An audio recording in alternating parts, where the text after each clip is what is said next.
work, we love long shots, because when a long shot is within reach, probability is just around the corner. When a friend of mine asked me what I knew about sustainable textiles, which was practically nothing, I thought I was doing him a really big favour by helping him meet a deadline for his publisher. But in actual fact, it was me who was given the ultimate favour. The research for that book blew my mind and changed the course of my career. There's millions of tonnes of waste textiles that are dumped every year, with over 90% of them able to be reused or recycled.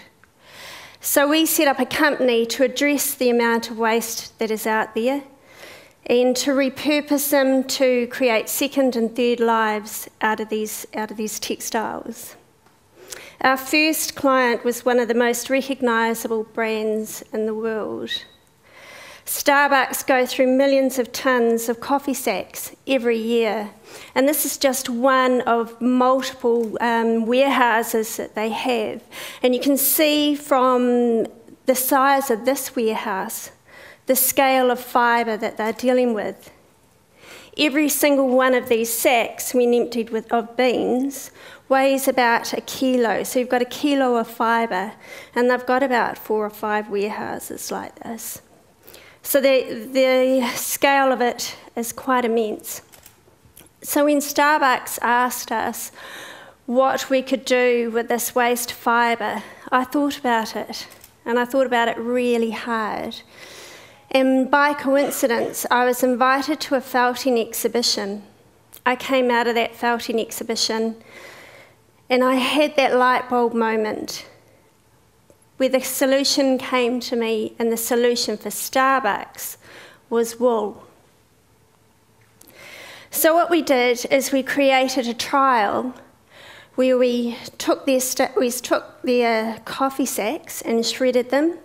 We blended them with the best of New Zealand wool and created upholstery fabric. And this is called Wojo. Following that, we provided another textile solution where we again shredded the coffee sacks and repurposed them and blended them and made a really hard-wearing canvas. So with that mission accomplished, and with some hard lessons in supply chains, we turned our attention to a slightly larger client. They say that if you want to sell a product or a service, then you should appeal to the clients, either their desires or to their to solve a problem for them. So we thought we had a problem-solving solution for the Chinese government. And the following is how not to do business in China, or anywhere for that matter. So we arrive in China, in Beijing, the night for our meeting with the government. And the following morning, we're advised that our translator has been stuck in the airport in Tokyo and wouldn't be able to make our meeting. So there's just 2 of us from the formary. We go to jump in a cab in Beijing, and just as we do, this whole entourage of cars sweeps up to the hotel that we're staying in. The doorman comes and opens the door, and out steps the president of the Cameroon and his wife. I didn't know they were president of the Cameroon and his wife, but they were clearly presidential with the flags. She takes one look at me and clearly thinks that I'm someone who I'm not, and walks directly towards me and says, "Bonjour." I'm dredging the French from high school out of my mind, and I respond with a "Bonjour, ça va?" and then realise how informal it is. It's like saying, "Oh, hi, how's it going?" to the president's wife. And then I had this weird compulsion to kind of genuflect or curtsy to make up for my informality. But fortunately, I was saved by the people that were meant to greet the president and his wife, swept past us, barging us out of the way. And we were saved any further embarrassment. The trouble with the whole entourage, the presidential entourage, was there were so many cars that it brought the traffic to a standstill. It took us about 20 to 30 minutes for us to flag a cab and get to the Ministry of Agriculture. Wellington City has got a sister city relationship with Beijing. Beijing has a population of about 20 million people, and Wellington has 400,000. So Wellington City Council had helpfully set up this appointment with us, with the Ministry of Agriculture in Beijing through the city-city relationship. And with Wellington being so small, we're kind of the infant city still in the cradle to Beijing's elder sister, who's going to universities, out nightclubbing and got a boyfriend. But anyway, they accommodated us. So 2 of us from the formary walk into this meeting without any Mandarin and with no translator to meet a panel of staff from the ministry. And they were extremely gracious. They lent us their translator. So there we are with this panel in front of us. The translator is translating the ministry's Mandarin into English for us, and then translating our English responses into Mandarin and back to them. We have no idea what she said, but apparently the meeting went extremely well. And we're invited back when we've got prototypes. So the concept that we were selling to them is this. In the next 40 years, the population is meant to expand by 2 billion people. To meet that population demand, farmers are going to need to grow 40% more food than they currently do. So where are we going to find the land to grow this food? We haven't got any more land than there currently is in the world. The food production is such a minefield. Food security is a major issue. And there's several crops that are grown for fibre only. Crops such as linen and hemp and jute and cotton. Cotton takes up 2% of all the arable land in the world, yet it uses over 20% of all the insecticides and the pesticides manufactured worldwide. So it's a really high resource and inefficient crop. So our thoughts were this: having to grow 40% more food, have we got the luxury to have fibre-only crops? What if we could get our fibre needs from the same crops as our food? And this lent us to look at what are the major food crops that are grown. And obviously in China, it is rice. If we can create the fabrics that we need as a byproduct of our food crops, we make the land more efficient. The returns back to the farmers is higher because they'll be paid not just for the food that they produce, but for the fibre they produce as well. And the other handy thing about this is that the disposal of the fibre from these food crops and not having to dispose of them will lower our carbon emissions. So we went away and we worked with Massey University to create some fabrics. Oh. And we came back to China with a translator and with a councillor. So that's Wellington City Councillor Joe Coughlin, who came into our meeting. So we presented the textiles to the Ministry of Agriculture, and they liked them. And the project's expected to roll out in September this year at the next rice harvest. We don't always work with wool, but when textiles or fibres do not have the integrity to stand alone, wool is a fantastic and forgiving carrier. Our rice straw fabric is a blend of straw and wool. So we presented these to the Ministry of Agriculture, and they loved it. The old school wool boys are not so sure, some of them.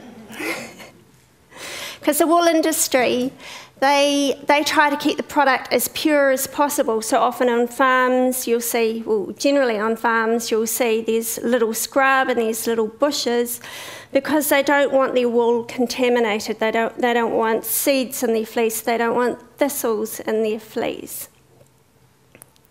So that's why it's, the thistles are cleared, the scrub's cleared, the bush is cleared, so that the sheep can roam around without attracting any of these things. But we disrupt this. We do the total opposite. We try to load as much vegetable matter as we can into the wool. And the fibres, the waste fibres themselves, bring their own properties, and they're positive properties. With the rice straw, what that brings is durability and flame retardancy, because it's got a really high silica content. So much of our working life is spent problem solving, and I've come to believe that optimism is a major contributor in problem solving. As Nelson Mandela said, it's always impossible until it is done. And researchers tell us that both optimism and resilience are crucial tools in problem solving. That optimistic students view failure as temporary, they're able to overcome it, and it's specific only to the situation at hand. They, however, view successes as personal through their own effort and through their own achievement, and that they are permanent. They're able to achieve them again.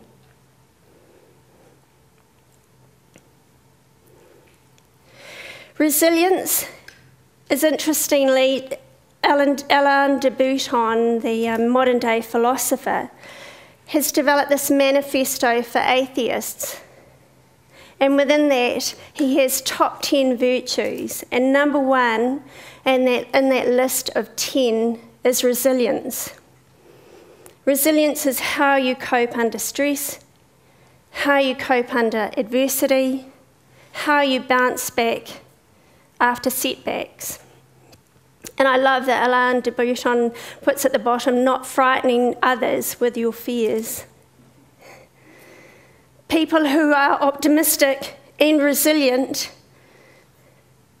people who are resilient are more optimistic.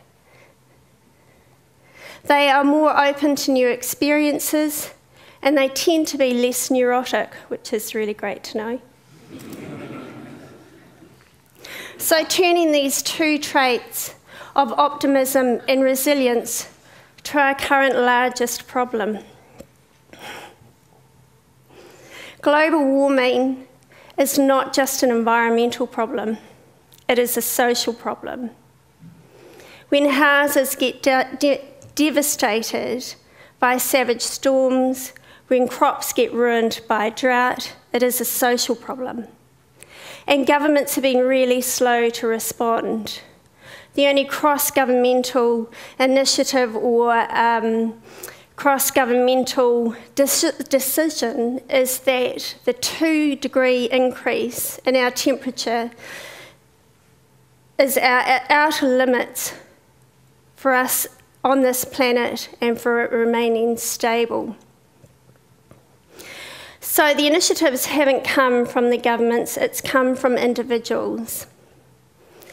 And we can take heart there. There's amazing people doing amazing things. Recently, Bill McKibben was out in New Zealand presenting his solutions.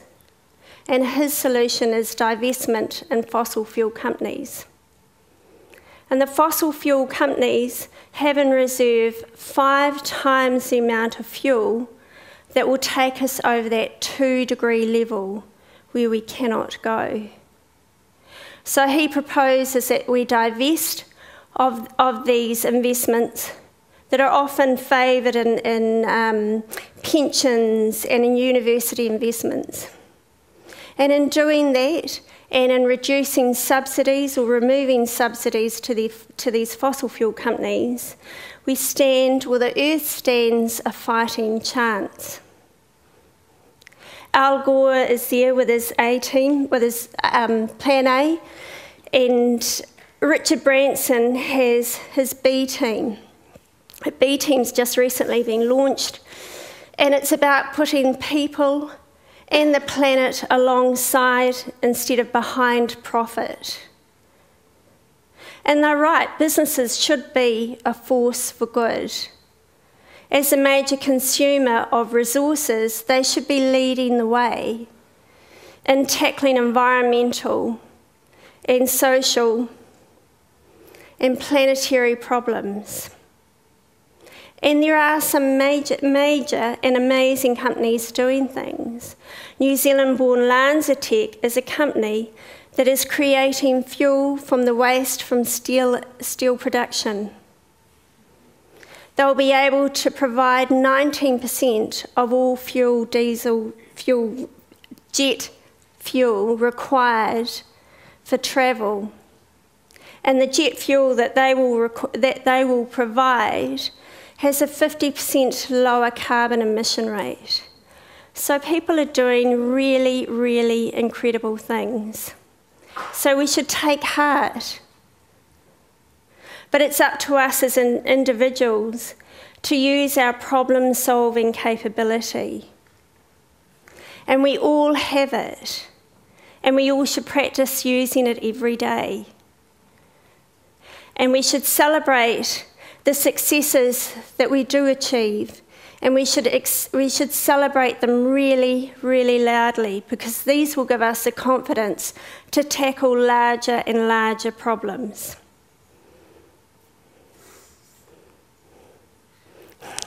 And we can do it.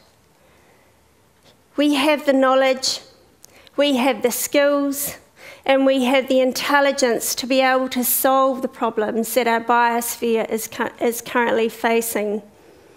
We just need to pull up our sleeves and do it. Thank you.